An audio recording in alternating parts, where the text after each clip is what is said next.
I hope you're doing fine, cause it's Q&A time again. Hello world, how's it going? Hope you guys are all doing great. If not, as always, I hope it gets better for you. So welcome to another Friday Night Live Q&A. Once again, I'm your boy, LRB, coming to you live. Friday. Hope you guys are all having a great Friday. Ready for the weekend. Whoop whoop. Let some of you guys roll in here. So far, kind of slow. I usually give it a minute before I hop on here, but I kind of hopped on here quick because I was running late. Or, well, I felt like I was running late. Hit it right in time, but I still felt like I was running late. So I did jump on. So many of you guys missed the singing, and that's probably a good thing because I'm not even sure why I do that. I do that for those who love it, so I still do it. But yes, I am in live chat, Fishy Mailman. Thank you for telling me. Now, Candy Overhauls does not have to super chat me unless she still wants to. I could always use the support, and I'm never mad about it. That's for dang sure. But hello, all you awesome people. I see a bunch of you guys saying hello, hello, hello. Not so good at trolling says, how do I get rid of Hydra Implanaria? LOL. Living up to that name. I guess let's go ahead and hit it off the bat with some planaria questions. Because, I mean, I know it's a joke, but for anybody who does have it, might as well go ahead and get this out of the way. Pancuracy dog dewormer, 0.1 grams per 10 gallons. Do a 25% water change. Wait 48 hours. Then repeat it. Sometimes you gotta repeat it twice to 3 times. Pancuracy dog dewormer, 0.1 grams per 10 gallons. 72 hours, not 48 hours. 72 hours. My bad. I got that wrong at first. And then repeat. Candy Overhauls, thank you so much for the super chat. Throwing down the $5 to remind me to get in live chat.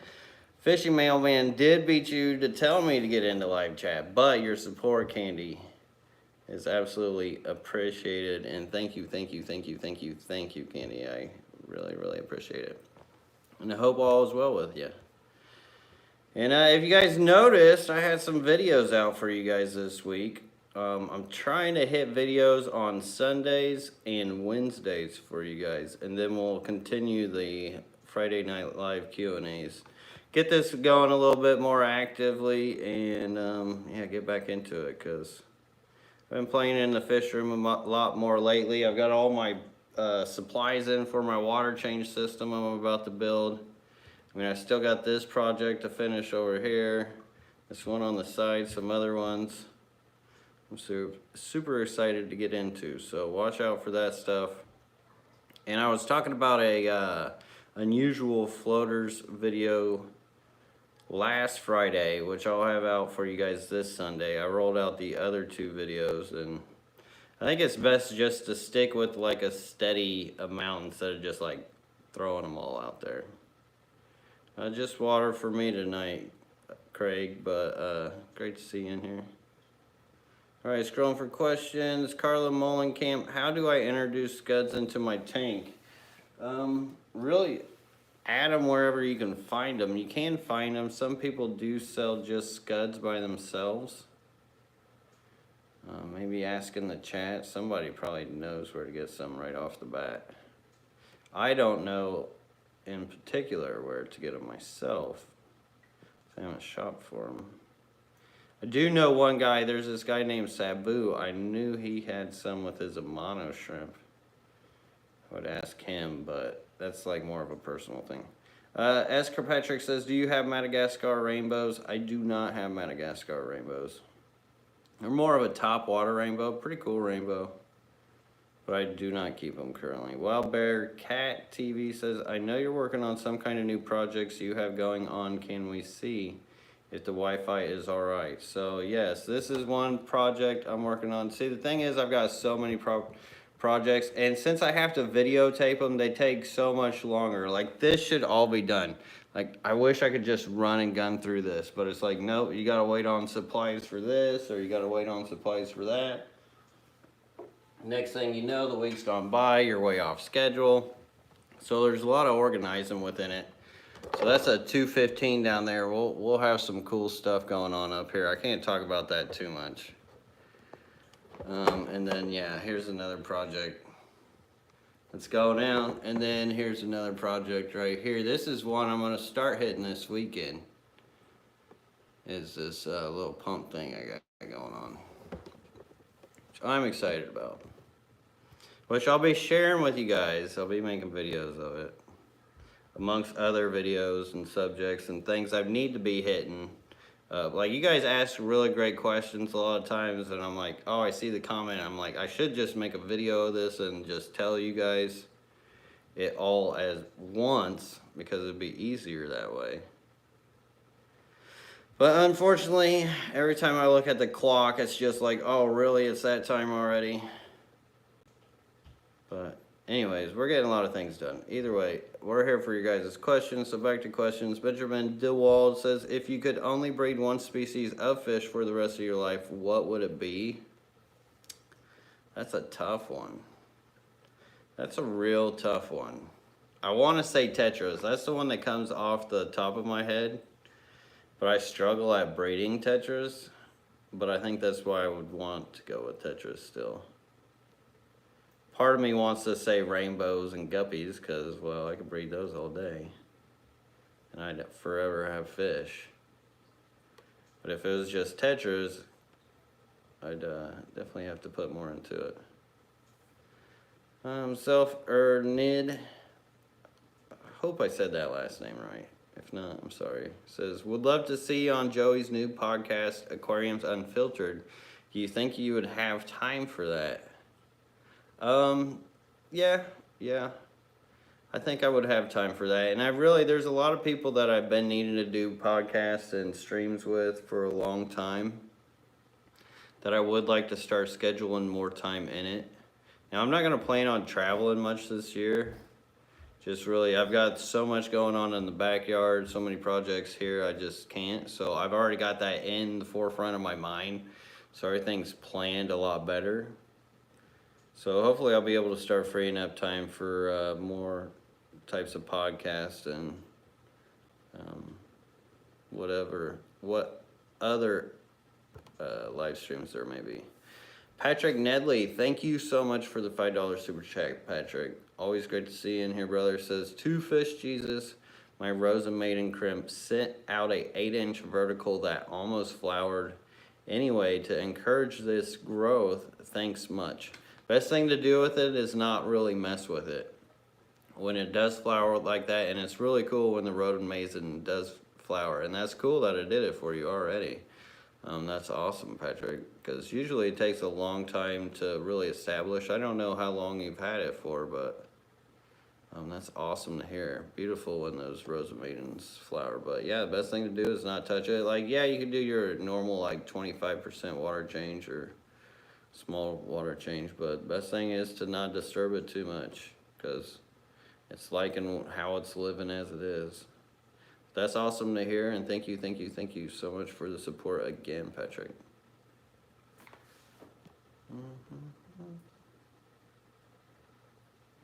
Patrick Hardy says, how many more blue dream shrimp I need to get a colony going? I already had 13 of the BD shrimp and a 20 long. Best thing to do is give it time. Give the females somewhere comfortable to have their babies, like a rock pile, driftwood or something, and just give it time. It's the best thing to do. I know sometimes it can just take months, or it may seem like there's not a whole lot going on, but in actuality, if there's hiding spots, those babies are itty bitty bitty bitty, so you also have to wait for those to grow up till you'll really start seeing anything. That's why it seems like it takes much longer than what it really takes.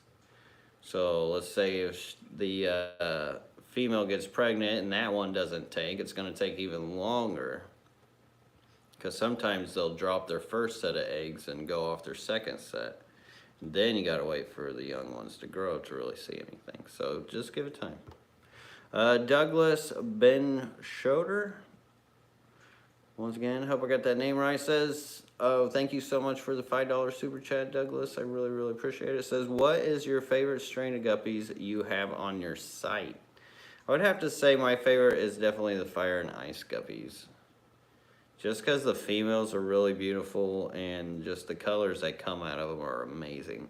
And if you take some of those and mix them with like anything, you're going to get some really cool stuff. So definitely have to say the fire and ice. Because those females, they're kind of like koi, especially from top down. Really awesome looking. Thank you again for the support. Super appreciated. Like, without your guys' support, I would not even be doing this. So thank you. Ben Bedford, how do you know when you need to move a colony of neos from a 20 long to a 40-gallon breeder? See, I want it. So I want to move the whole colony, honestly, unless you just need that 20 long for something else. Best thing to do is not even disturb a colony once you have a colony going. If you wanted to start a new tank in a new colony, that's what I would do with the 40-gallon breeder, and I'd take the best of that one colony, like maybe 20 of them, 20 to 40 of like the top best of all of them, and put them in that 40-gallon breeder, and then I'd start a new colony. Now, I don't know why you want a whole 40-gallon breeder, but if it sounds like you want a bunch of them, so it never hurts to have 2 tanks if you want a bunch of them. But yeah, best thing to do is not disturb a colony if you want to keep them going breeding. But if you have to move them, then really, it does get tricky with their population, because if you're not moving them, and I'm guessing that's why you asked that question as well, is you might be getting overrun with just too much population. Which they're a lot like snails. If they do hit a certain critical mass, they'll hit that peak. They got a certain name for it. I can't think of what the actual name is, but when it hits that critical mass, then they'll start dying down. They'll either start eating each other, or you'll just have to do more frequent water changes. My fire red tank's about to get like that here soon, so if anybody's looking for fire red shrimp, I got a ton. They've been going crazy. They look so good too. I got a little clip on them. I'll probably throw the clip at the end of this video here on Sunday. It should help get rid of some of them. But yeah, you just gotta let them hit their critical mass, because if not, if you just keep moving them over, then you're eventually gonna have that 20-gallon long critical mass and the 40-gallon critical mass. Hit up your local fish store, see if they want anything. See if the wholesalers, sometimes the fish stores, they can partner up with the wholesalers as well, to where you won't get a whole lot off of them, but you can still get some kind of credit or something off them, to where the wholesalers will buy them through the fish store from you, if the fish store doesn't want them. Something to think about. Carla Mollenkamp says, do I have to drip acclimate these scuds before putting them into a well-established tank? No, I don't recommend drip acclimating anything, because you're already stressing it out and it's already got to deal with other stuff. I give it its fish baths like I normally do. Just make sure it gets into your water. As long as it's not a huge fluctuation between pH, which scuds, they don't come from a low pH situation anyways. Not normally, at least. Because they do have that hard body and they're not really that keen to acidity. Doesn't bother them a whole lot. It'd have to be super acidic. I should be able to just wash them off and then put them in. And great to see you in here, Carla. Always great to see you in here. Enjoy those scuds. I should probably get some again at some point. Will yellow shrimp color up better on light or dark substrate? Definitely dark substrate for sure here, fishy. Punchy Pants Paint says, are you going to be doing more work for Corey Candy? Oh, she's talking about Candy. LRB, what it do what it does.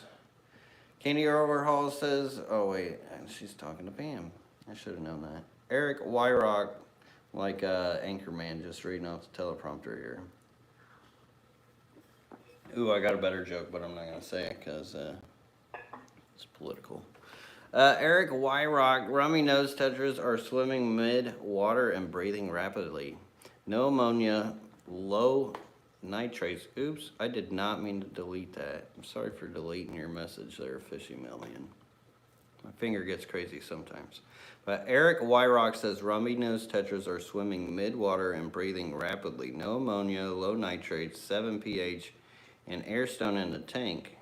Could they have gill flukes? So I don't know what kind of current you have on them. They don't mind current a whole lot, but if it is too much, it can stress them out and they'll want to swim towards it a lot, which could make them exhaust themselves. Now if it's gill flukes, or gills are gonna, like, instead of being more towards their face, they're gonna be more flapped out. Gill flukes will cause them to protrude the gills there. So look at them that way. Best thing to do would just try to relax them. Don't try to mess with things too much. I don't know how established the tank is, but just try to make it comfortable for them. Because it sounds like they're struggling either way. And the worst thing to do with the fish is, if it's struggling to begin with, is to put it on like a treadmill. You want to relax it and bed rest it, kind of. Something to think about if you got the filter in there. But if it is gill flukes, then you could use like General Cure to help take care of that. Juan Rodriguez says, what does it mean if my shrimp are starting to have clouded bodies? That's usually caused from bacterial infections. And they're either getting sick, and sometimes it could be just old age as well. No, I just started Hurricane Aquatics. Ephraim 422 says, do I need air water circulation to keep a cycle? I started a new tank with a handful of sand from seasoned tank, but still waiting on shrimp to arrive. So no, you do not need air or water circulation. Pretty much all my tanks in here run without air. Now the one behind me, it does have a power head on here, and then the one below me, but besides that, all these tanks, no air, no circulation, nothing. Nothing at all. Do I like Hydroplex? Asks Kirkpatrick. Not really. I didn't really like the Hydroplex. I like the Ruby Reef Kick Ick and Rally for ick. I think it's amazing, even though you can raise the temperature for ick and just kill it that way. But if you have like a serious infection going on, I do recommend the Ruby Reef Kick Ick and Rally, because of the ick. Once it starts dying off the fish, there's wounds that are on the fish, and that Rally and that Ruby Reef is really easy and helps coat their skin coat and kill the ick at the same time. So I do like that product of theirs, but the Hydroplex of theirs I wasn't a fan of. Matter of fact, I got a video out on that. I don't know. No, I didn't make a video out of that. It was something else. Science Gals Fishing says, I have tiny white critters about the size of a grain of salt crawling mostly through my gravel. My tank is about 2 years established. I can't tell if these are harmful or not. What are they, and any suggestions? So those are like ostrocods. Those are like sea shrimp. Very, very common in aquariums that don't have many fish in them. Once you put a fish in there, more than likely you're not going to see that many of those. They'll start nipping and nibbling at them eventually to where they go to nothing. And they're completely harmless. And yeah, nothing to worry about. It's part of the ecosystem. And they're eating all the little tidbits and whatnot that get left over. They're actually pretty beneficial to your aquarium and tells you that you have a healthy system. Lars K, my brother, thank you so much for the huge $20 super chat. Happy Friday. Well, happy Friday to you. I hope it's a good one. Man, I am just, where's my water? I wish I had some caffeine today. I have no pop. I've been trying to quit caffeine completely, and it's just, it's not that easy. But thank you for the super chat. And it is a happy Friday. We also went without pizza this Friday. We've been doing pizza Fridays and trying to kick that out of our lives too. You know, easier said than done though. Scrolling for questions. Yeah, that is awesome, Lars. Thank you. Dustin Thacker says, I recently got 4 Congo spotted puffers and am currently battling ick. I've raised the temp and been using ick X. And added some salt. It's not getting worse, but not gone. Any recommendations? So sounds like you're just throwing the whole arsenal at it. Boom, boom, boom, nuking that tank. Man, I would have went with one or the other. Actually, I would have just went with the temperature and ixnayed the whole ick A, the ick X stuff. Ugh, stuff makes me cringe. And as far as salt, I mean, guess it's not real bad. I don't know what kind of stuff you're keeping in there, how much salt or whatnot. I really don't use salt that much, so I can't say much because I don't have a whole lot of experience with it. Some really swear by salt, but I don't have a whole lot of experience with it. But you could kill it just by raising that temp. Sounds like you're on the right track. It takes a month to get rid of. You're gonna have to have that temperature up for at least 30 days to get rid of that ick. Constantly. And then if it was real bad, I would think about getting something for their skin coat. I like the Rally from Ruby Reef. What is it? There's Guard. Fritz has like a Guard where it just helps with their skin coat. That way for the secondary infections, they don't end up causing problems for your fish. That's what you really have to worry about the most from the ick, is when the ick attacks your fish, is it opens up wounds into the fish, which it opens up viruses and bacterials and funguses that can get within their bloodstream, and that is what causes the main problems. And that's why they start dying and other stuff, and not to mention they'll get eaten by the ick eventually. Do I have any lungfish? I do not have any lungfish. That's a pretty rare kind of specific only fish. If I could keep more exhibit tanks, I don't know if I'd even still keep a lungfish. I don't know.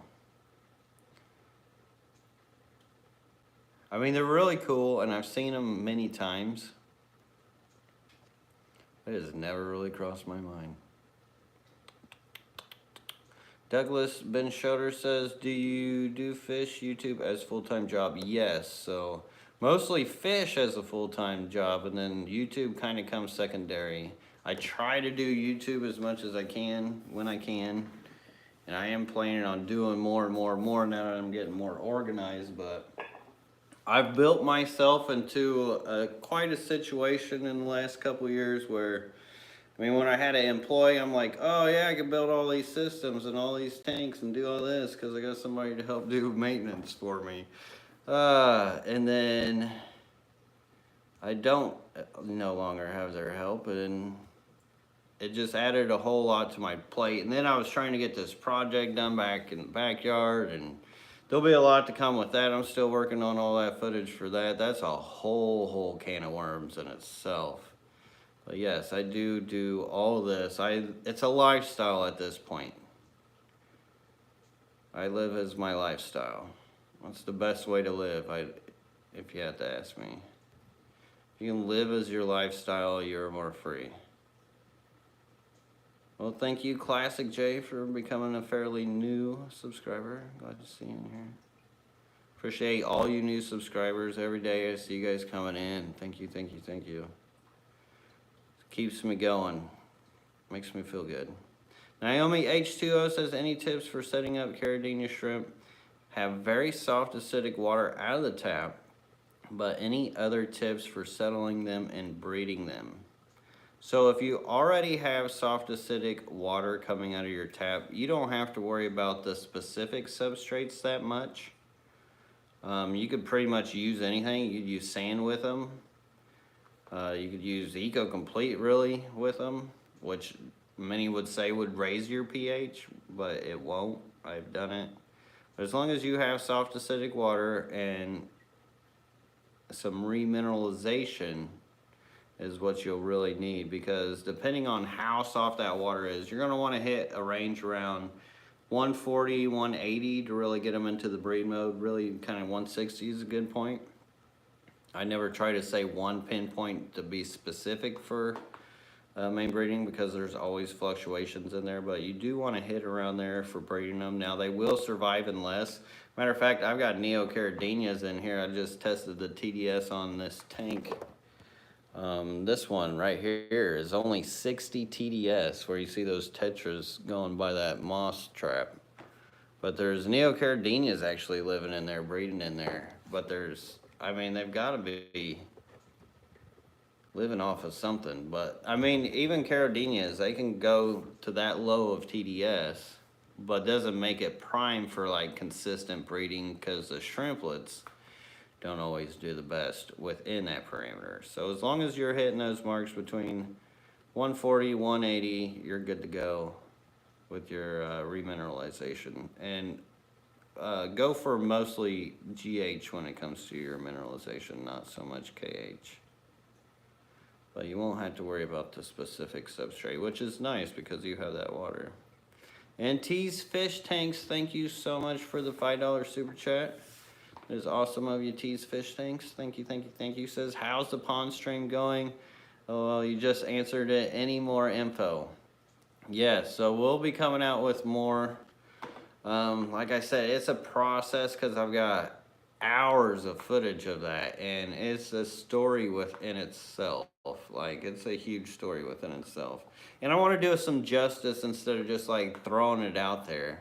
Because that's what I tend to do. I'm just like, oh, I feel like I've got to get something out there, so I got to throw it out there real quick, and I don't really give it the justice it deserves as far as telling the story or what all was going on, and I just make it easier for myself, which isn't always the best path, but I guess there's balance of mediation and all that within everything else. I don't know, you know, life, contemplations, all that jazz. You could think yourself to death. I try not to do that. But anyways, I will try to have that stuff out to you guys soon, so you guys can see more on it.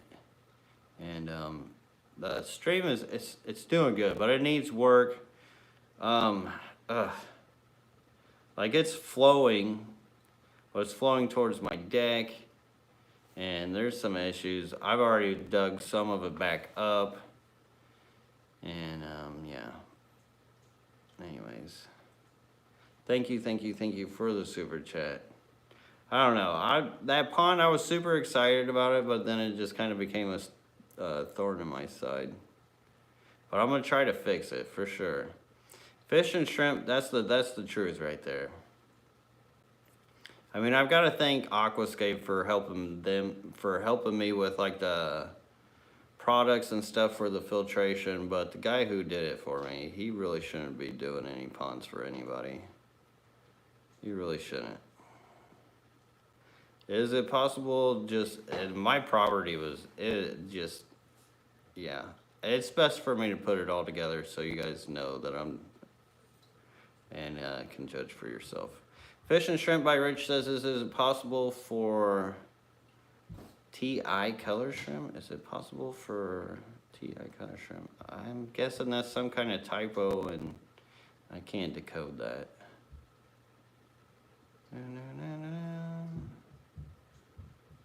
Flocko's Garden says, been putting rocks in a circular pile with my Java moss and subwater tank in the middle. My shrimp love it. Thanks for the inspiration, LRB. Well, that is awesome, Flocko's Garden.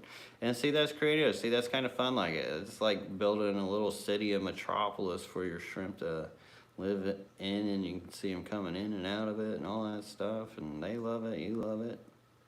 That's what I'm talking about. That's what I'm glad to hear. Glad I could inspire you. Gary Howe says, when will you have more CPDs? That's a good question, Gary. I hear it all the time. And I really don't know.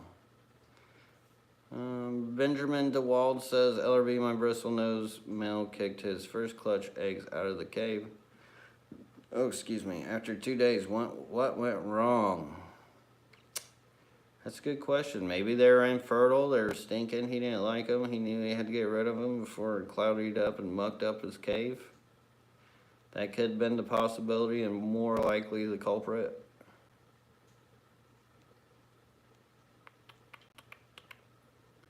I think one of my cherries has the Vorticella. Do salt treatments work? So, Kate Hartley, for Vorticella, you can do the same treatment that you would do for Planaria. You would use the Pancure C dog dewormer. So you get that dewormer, it comes in like a powder form, put just a tiny drop of water in there and kind of make it into like a paste, and then add it into your water. That way it dissolves in the water a lot easier. And then you dump that in, but you'll want 0.1 grams per 10 gallons of that Pancure C dog dewormer. And wait 72 hours, do a 25% water change, and then repeat that. You'll probably have to do it like 2 or 3 times, and then the Vorticella will be gone.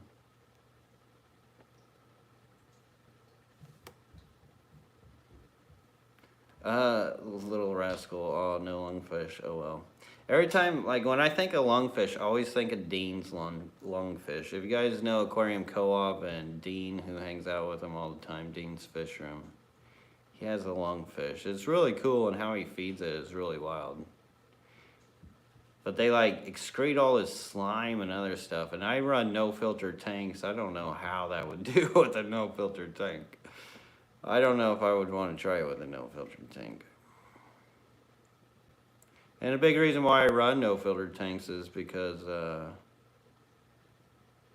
just have so many tanks. And I mean, it has its own pros and cons. That's a whole video in itself. Dustin Thacker says, what temp would you recommend to kill ick? 86. Yeah, I mean, I would go to 88 just to make sure. I wouldn't borderline it at 86. I would just make sure it was at 88 or something. And then you're going to want to do it for like a month. Danakin Aquatics, thank you so much for the $5 super chat. Great to see you in here, Danakin. And it says, deck, who needs a deck? Let the stream flow, bro. LOL. Yeah, right? Should just let it flow right up underneath it. There's a lot of space under there. It's not a bad idea. And I did think about doing it in one part, because now where I've had to dig out, it's kind of changing the elevation of where the pond is already. It should be interesting. I'm getting ready to make a video to send to one of the guys at Aquascapes and see if he has anything to say or any direction. But yes, thank you, Danacan. I appreciate it, and I hope you guys get your orders soon. I hope you guys are fat. Born Pete Off says, would that also work on detritus work infestation? So yes, it could. I don't know why you would have to worry about detritus worms though. I've never really seen a huge infestation. Now in some of my shrimp tanks, like in the corners, I'll get like little clumps of detritus worms, but that's about all you see. And sometimes the shrimp like to eat it. And definitely if there's fish in there, they'd already been gone.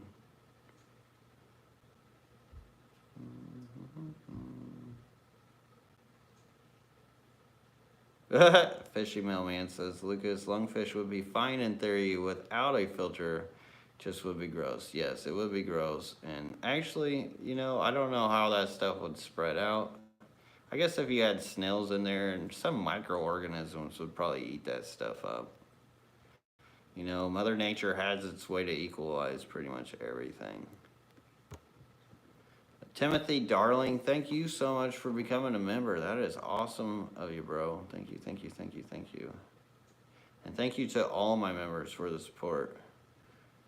I know I'm not the best at coming out with member special stuff, but your support goes a long way here. Helps fund all these crazy projects, because I really don't make anything. I just throw everything back into it.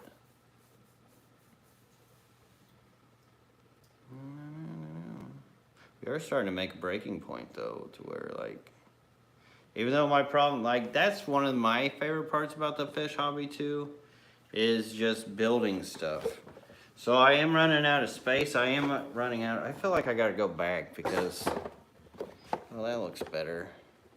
That light is just way too bright. I got to fix that. I guess it's got, look how many lights are over here. This is why it's so bright. I don't know if you can see, there's like 4 up top of there. So 8 bulbs total. And then on top of there, 10 bulbs. No wonder that looks like the sun over there. I don't even remember what I was talking about. I got distracted with that. Oh, I was talking about thanking you guys for your support. And that I'm not the best at making members videos, but yes, the support has been awesome and very helpful to my builds.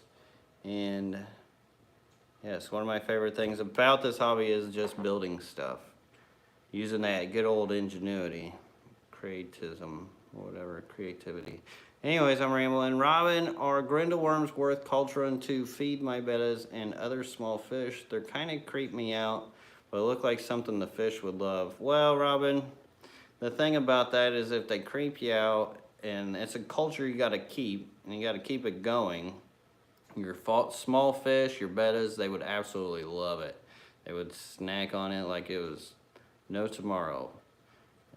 But do you want to deal with the culture? Really, it's not that bad as it may seem, because you got it into a small container and you usually tuck it away somewhere.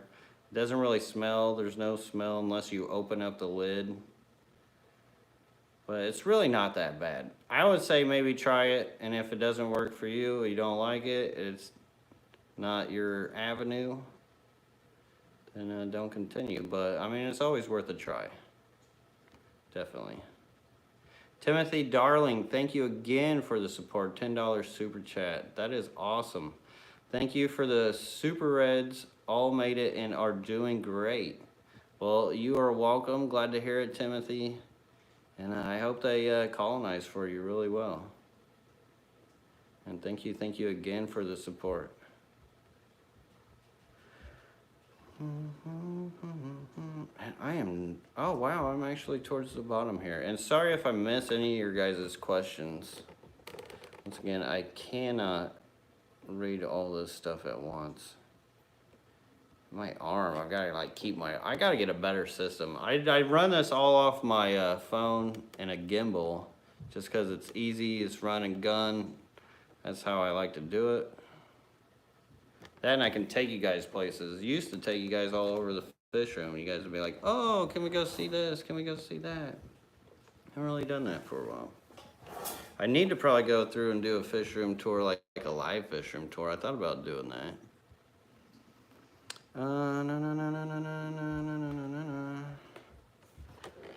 How would you know? Oh, Dustin Aquatic made easy said, how would you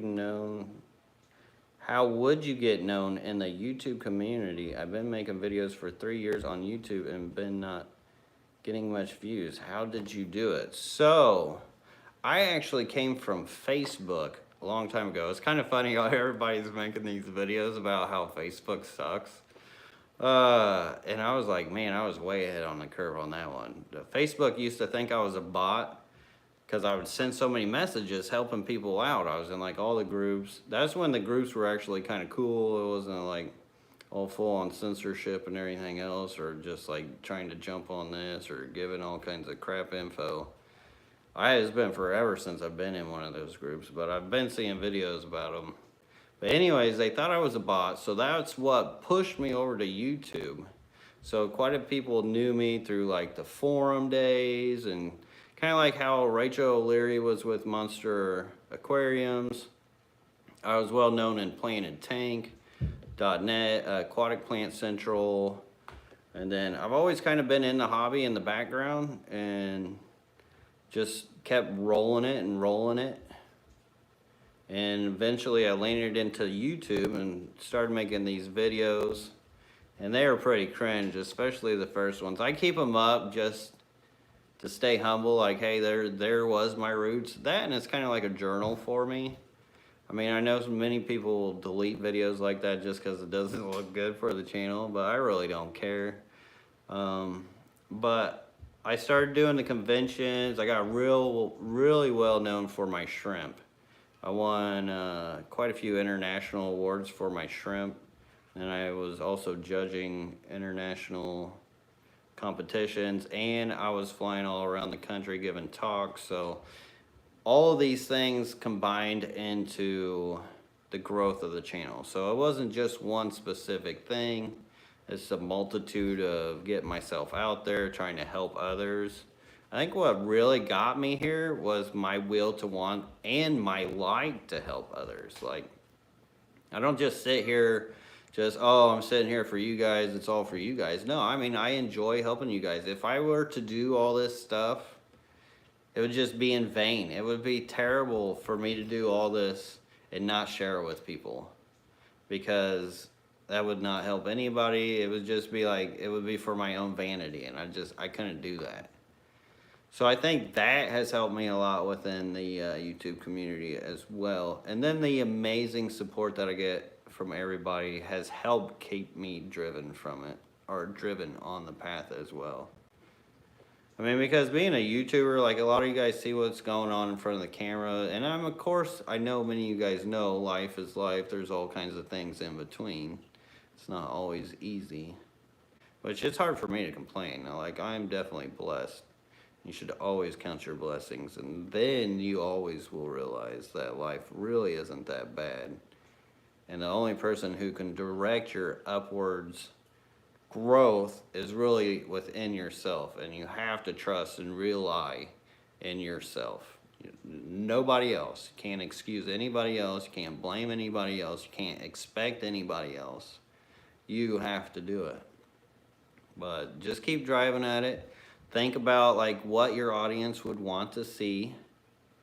I mean, I know sometimes we like to make videos that we think are great, but what is your audience getting from it? Are you adding value to your audience? Once you're giving your audience value, then they will start giving you value back through likes, subscribes, and super chats and all kinds of stuff. So just keep grinding, think about that kind of stuff, and I hope you're the best.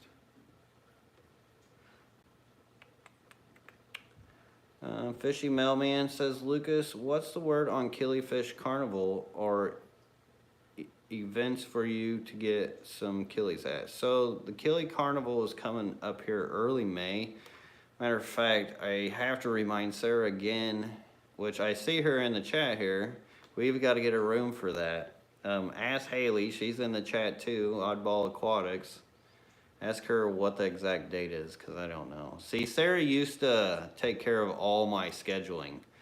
Before the whole C19 thing happened, she was on the ball with my schedules. We were grinding all that stuff out, and then all that stuff came to a halt. We have nothing really scheduled because there's not a whole lot you can... It's hard to schedule events because they're not really placed ahead of time either.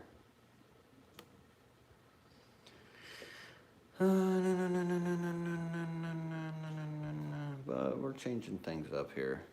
Arizona Gorilla 1 says, I'm trying a cycled tank for Caridinias and it's taken forever. Even put a cycled sponge filter in a month later, no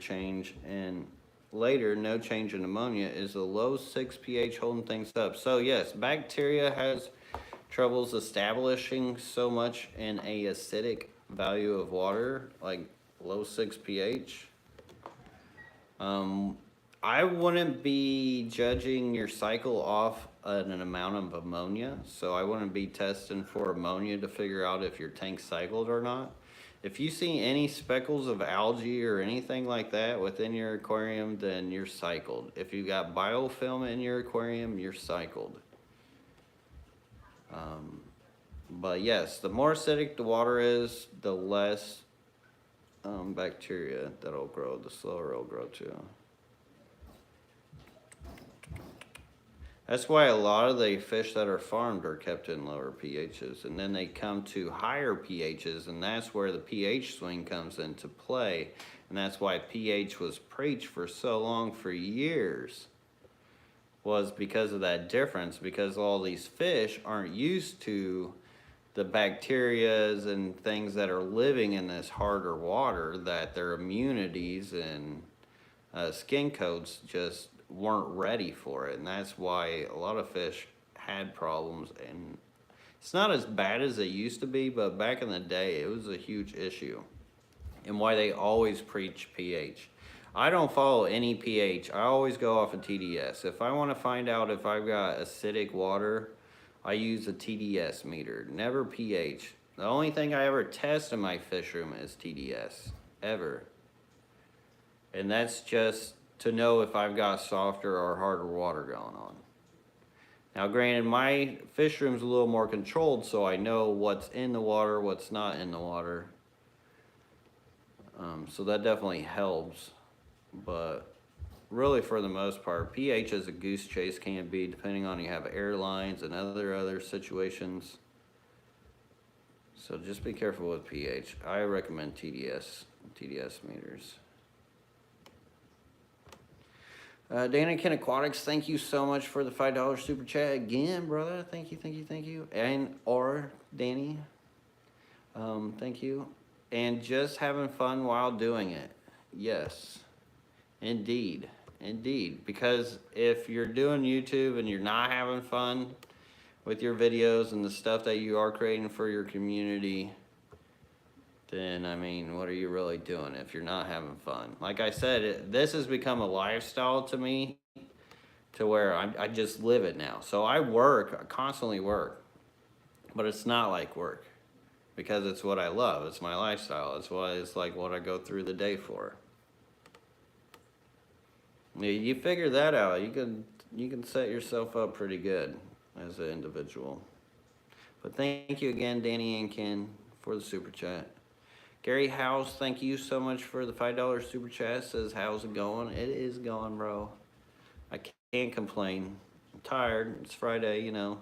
But I'm super excited, super excited for this water change system. I've got all these parts. I'm about to hit some of these racks up and, man, move some water around, get some things cleaned up, get some things organized. I'm ecstatic about it. We'll see. Dustin Aquatic Made Easy says, I love making YouTube videos. Well, there you go. Now, it does help to have an easier name. Now, I know that sounds kind of funny coming from somebody who named their channel LRB Aquatics Aquarium Hoarder, which is a bit of a mouthful, but most people do know me as LRB or LRB Aquatics. So, I have that ability to shorten up that search with just that LRB, which helps a lot too. So learn your SEO, which is like your search engine optimizations, and that'll kind of help too. And think about branding and tricks of the trade on how you can make things easier for your audiences to find you, or your future audience to find you. And I am at the bottom of the chat, so if you got the question, that's where I'm at. And if I missed it earlier, I am sorry, but now is the time if you're still in here. If not, then you'll just hear me ramble on about words that just spill from my mouth, because they will keep spilling if I keep it open. Tyler Lazert says, how many CBDs would you put together in a 17-gallon aquarium, and how many males versus female? So the CPDs really kind of remind me of rainbows and how they react with each other and how they live. which they tend to like 1 male to 2 females. Can't blame them. And as far as the 17-gallon, you could probably get away with at least 20 in there. I wouldn't worry about, I would definitely go heavier on the females if possible, but as long as you're like near half and half, you probably don't have to worry about too much. And yeah, you can fit a lot in there. You'd be surprised. Those things are tiny. I probably got 20 of them in a 10-gallon. AB says, I noticed pregnant yellow Neo on the 4th and she was full of eggs, but she only has a few left today. They still look yellowish green. Not sure she gave birth. How do I increase egg yield? Well, if they still look yellowish green, then she's still got the eggs. So it sounds like they're getting ready to be close to popping. So just give us some time. Try not to mess with anything. Don't worry about increasing egg yield. Really, about the only thing you could do with that is within the diet. If you were to get any kind of change, I would say maybe more proteins here and there than just like a vegetable kind of diet. Herbivore diet, that's what I was looking for. But it kind of makes it up because they are omnivores. They do like proteins and their veggies. Man, your name gets me every time. I'm going to call you JJF, Jean-French. I can't say that. I have like no French accent at all. How do you improve the skin coat on fish besides using API stress coat? Is there a more natural way? So your biofilm is kind of a natural coat form as well as their own. So they do have their own natural capabilities. I, for one, am like not a fan of Band-Aids. So as long as you keep your wound clean, and if your water's clean, it's kind of the same situation, then it should be all right. But if you've got some like bad bacterias or something like that, then yeah, same as if you're rubbing your wound in a bad bacteria, then that can cause problems. But really, I prefer to let my skin breathe when I get cut because it can actually take a lot longer. And it actually kind of boggles me that medicine has gone this far. Like, yeah, it can help with scarring, but at the same time, that Band-Aid becomes like a petri dish for the longest time. And it stays moist, it doesn't let the skin breathe. But as far as like natural things, sorry, that was kind of a rant. I mean, softer water helps, tannins can help, but not many people are going to change their ecosystem and their water parameters like that just to cater to something like that. You're not going to really want to do that. So there are natural ways you could do it, but I wouldn't say that they're really practical in fixing it. Not off the top of my head. Of course, I could be missing something, so if I am, somebody please tell me in the chat. Because I obviously do not know it all for sure. One Ryan LC says, thanks for the awesome shrimp I got delivered today. What plant did you include into the bag? So that is guppy grass. I always ship them with some guppy grass. Just a tiny bit so they have something to hang on to. What is the best plant to lower nitrates? Really any fast growing plants, so mosses, pearlweed, guppy grasses, Brazilian pennywort could be really good. There's a lot, pretty much any kind of fast growing plant. Differences in care of Glossolepis and Melanitania. So they're actually really pretty similar in their care. I mean, I keep them the same, really. Now, as far as their breeding and the numbers that they breed out is a little less. The Glossolepis I tend to get less yield out of than the Melanitania. They tend to throw more eggs. That's about the only difference I really know between them. through my experiences. Besides that, they're pretty much the same. Of course, body-wise and shape is a little different. But behaviors and needs and everything else, it's all the same as far as care.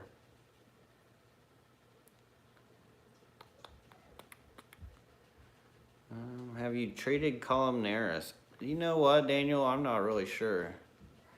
When I thought I had that columnaris, there's so much within this hobby that you could think yourself into, and that's where we get into a lot of trouble, because we think ourselves into a lot of things thinking like, oh, maybe it was this, oh, maybe it was that. What really happened with that arowana, and what probably really killed it, was it hit its back on the crate, and then it got an infection, and it was just that bad of an infection that it couldn't bounce back. Who knows what it really was, but you know, you start reading about all these diseases and you try playing detective and try figuring out exactly what it is, and you're like, oh, well, that kind of sounds like it, or oh, that looks good. So then you're like shooting darts, and you pick one, you pick another, and next thing you know, you missed the whole thing. You missed the boat, really.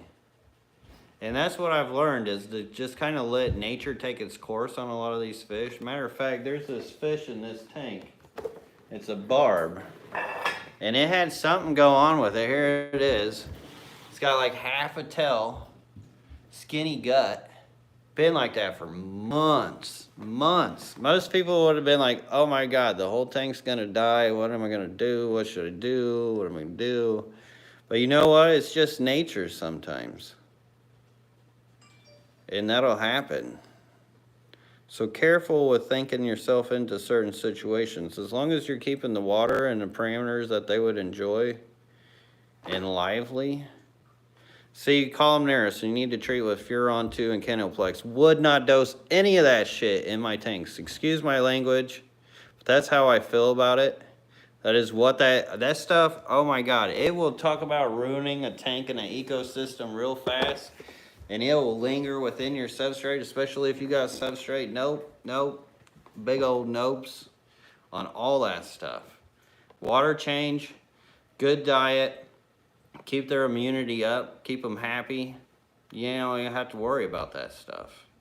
We try to treat all this other stuff to fix all this other stuff when it becomes more problematic, in my opinion, by far. I know not many of you guys will agree with this, but this is my experience. I've been doing this for a long time. I've treated a lot of this stuff. I've been down a lot of those rabbit holes. I've seen it. I've seen things. I'm telling you. Okay, anyways. Adam Clef says, where do you buy fish and shrimp from online? LRB Aquatics, of course. It's the only place. Just kidding. If I were to buy some fish online, though, I'd probably hit up Wet Spot Tropicals.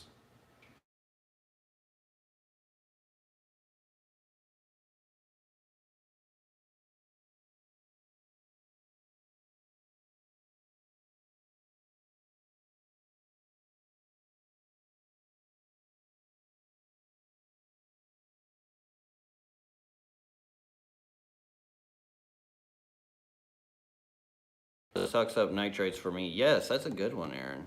Or Eric. My rock, sorry. That is a good one. Pogo stem and octopus for sure. Grows like crazy. Ugh, duckweed. Duckweed would, but that's a whole nother beast in itself. If you want to deal with it. That's like recommending Riccia or Riccia, whatever you guys want to call it. That's another thing too, is like the pronunciation of a lot of these plants. Like years ago, I've seen them try to change it, like the Mandela effect. It's been kind of weird. I don't know, if any of you guys recall any of that stuff? I've been keeping for a long time. Let me know in the chat or in the comments if you're watching this back.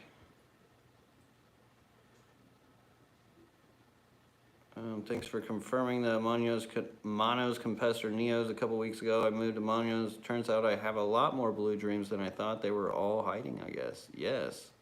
So those Minnows can't bully them. And glad that you got it taken care of, and glad I was able to help you. That's awesome.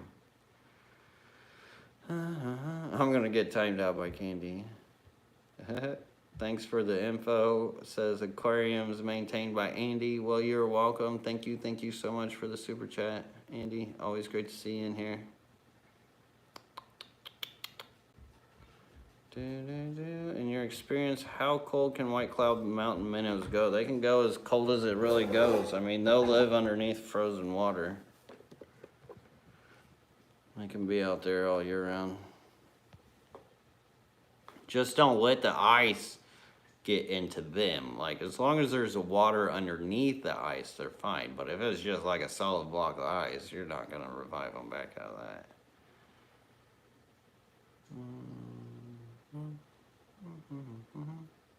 Have you ever seen this kind of demand for the hobby, the backyard bear? You know what? No. And it's going to stay perpetual too, because we're living in a society of a lot more comforts and conveniences that is more disconnected from nature, but we all have the primal connection to nature. So many of us that are disconnected from it, or busy with their offices, or living in the city, this, that, and other, we always want this attachment towards it.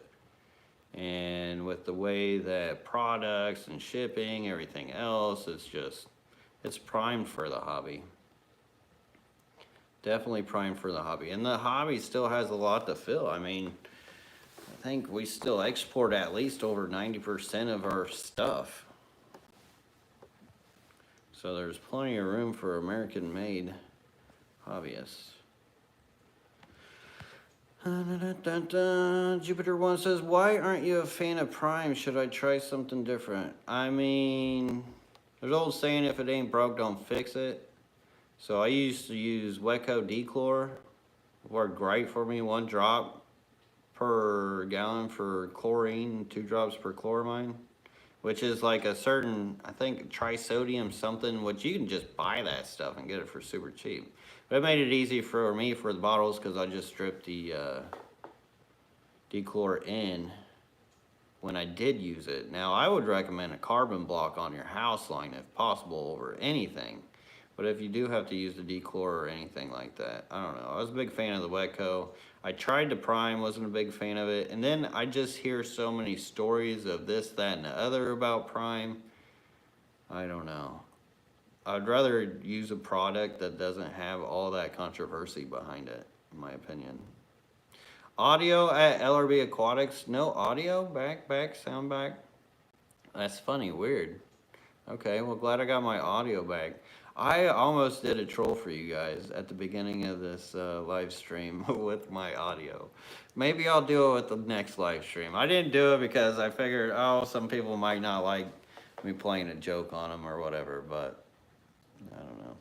I often say I'm my favorite comedian, so not always everybody will get my jokes. Maybe I'll do it to you guys, but I had something to do with the audio. So those that are in the know now may be expecting it next time. We'll see, even if I do it. Rudy Mueller Schrader says, favorite pseudomugal species? The Rutus, definitely. Any tips on breeding rosy red minnows? Rock piles, shallow water, low flow. Not high flow, but low flow. Because those minnows, what they'll often do, if you ever go to a creek and you see the minnows, they're always playing in the shallow shores where there's little to low flow. That's where they're all breeding, throwing their stuff and scattering it over egg piles. And the babies can live in the egg piles. Now, I would musical tank them too, because you don't want them eating their babies, or create a false bottom.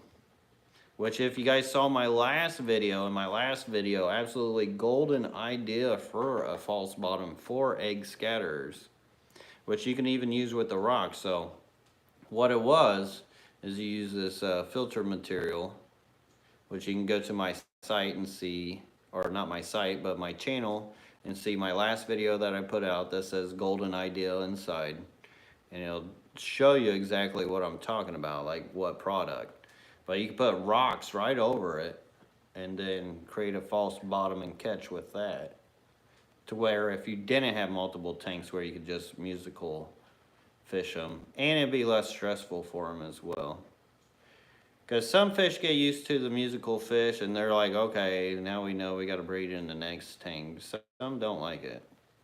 I don't know how those minnows would be just because I haven't personally kept them, but I do know a lot about them, and especially minnows. Grew up near the creeks. Jeremy, any of your personal favorite choices to keep as a centerpiece fish in a 40-gallon breeder with just corridors around 12 or more?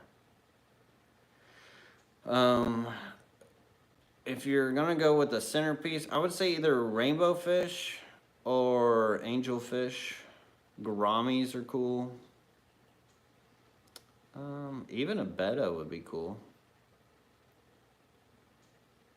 Maybe a pair of bettas. Even though that's a lot of tank for a betta. If you do put a betta in there, put up like some kind of floating plant or something so it can hang and chill at the top, because they like to be near the surface. That's a lot of depth for them. But it would be an unusual type of centerpiece for 40.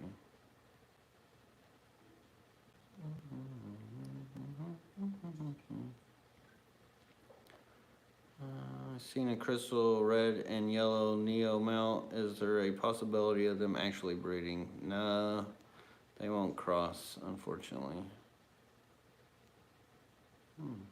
See, there goes the prime stories. There's so many people with prime stories too. Like, if there's that many people with a story about it, I don't know. I don't know if I'd be using it. Jennifer Brennan says, I got 7 of your scriddles, 3 reds, 2 blue, 2 yellows about 8 months ago. The babies are now mostly tiger stripe. Some look like red rillies. Why is that happening? 3 reds, blues, yellows. Seems like your reds and yellows are breeding more than like your blues and reds. And if your blues and yellows are breeding, then you should be getting greens and stuff. So, you can try separating out the tiger striped ones. Even the tiger striped ones will have different colors. Which, I don't know if you entirely want to take those out either, because I think they may still play kind of like a stepping stone or stepping block within the whole mix of it all. So really, what I would do, in my opinion, is let it continue, and then after it gets to like a certain mass, then you start pulling out the tiger stripe ones. If you don't like them, that's if you don't like them. A lot of people like them, some people don't, which are also called wilds. Chad Karina, did you ever keep or breed gouramis? So I have kept gouramis. Did I ever breed them? I don't think I did, no. Did not. Bubble nesters, though.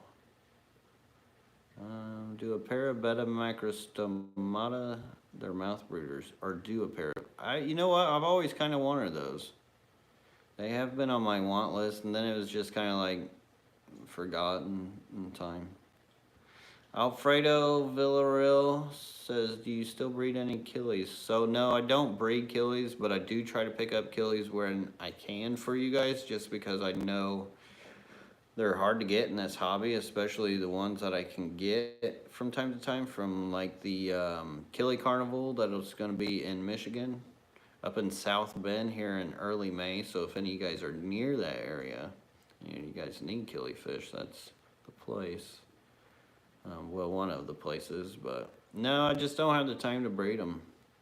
With as many tanks as I have going, I have to play things differently. Because it's a lot to keep up with. You think about it, like all these lights, literally.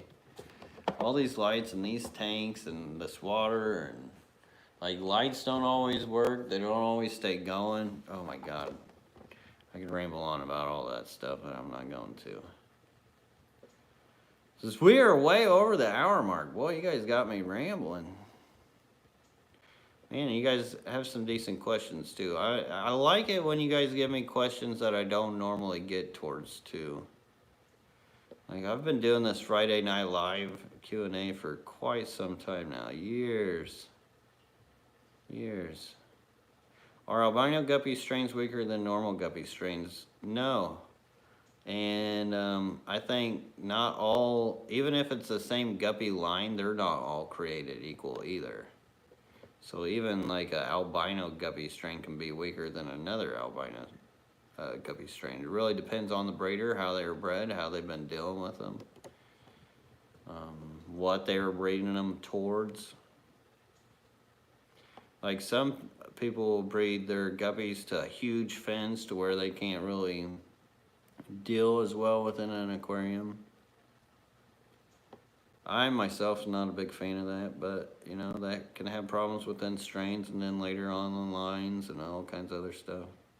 Ever tried breeding Sulawesi? I have, and I have bred Sulawesi. They like the warm water, like 86 degrees and harder water. You can't keep them in softer water and get them grade 2, but they really do like that mineralization, so you'd have to really mineralize them. Oh, that is awesome, Mr. Quest 125. Says, I live in Denmark, time 4:40. You are the only YouTuber I stay up for. Love ya. Well, love back at you, man. I appreciate that. 4:40, you're on my kind of hours.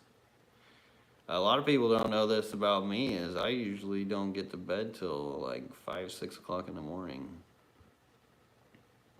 Just because Sarah's up during the day and she's doing her work, so I'm more alive during the afternoon and nooning up. Because sometimes Wesley will be on crazy schedules too, and I don't know, I'm just naturally nocturnal. I'm just glad I can finally live on that schedule too. Like, this society really does not cater to nocturnal people at all when there's so many people who are naturally either diurnal or nocturnal. It's kind of weird. Maybe one day we'll rise above all that. Kathy B says, here's a basic question. I reset a 20 long planer tank for nanos. No livestock yet, just snails. What would go in first, schooling type shrimp or cories? I would put in the shrimp first. If you're trying to do all that together, you want the shrimp to colonize first. Now, keeping shrimp and cories together is really hard to do unless you're like keeping pygmy cories. Go into any bigger cories, it's going to be real problematic. And then same with tetras, they're going to get to the shrimp. So it's a gamble either way when you're mixing schooling types of fish and cories with shrimp. But if you were to miraculously get away with it, you would want to put the shrimp in first. And then with the fish, it doesn't really matter. You can put the cories in with the schooling fish at the same time. All right, I've got to hop off here. I could keep answering your guys' questions. I wish I could spend more time on this, but I know Danikin Aquatics, he's trying to do his live stream probably by now, and I don't want to step on his toes. And yeah, so I'm going to have to rip it off like a Band-Aid. Tell you all to have a great weekend, and I appreciate you guys all hanging out. Thank you all, especially those who super chatted. My new member as well. Thank you.